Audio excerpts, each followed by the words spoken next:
Литекс победи Черноморец с 1-0 в мач от 22-и кръг на група. Двубоят, който трябваше да се играе по програма в петък на стадион Лозур в Бургас, се състоя ден по-късно заради проблеми с осветлението на терена.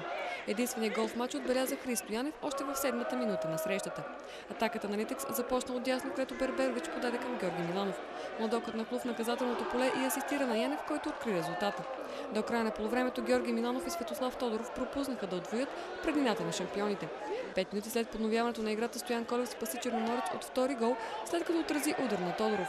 Бразилецът Том напусна принудително терена в 65-та минута с извадено рамо, което най-вероятно няма да му позволи да играе срещу ЦСКА в сряда. Гол на Черноморец малко по-късно бе отменен заради засада на Рикардо Андре.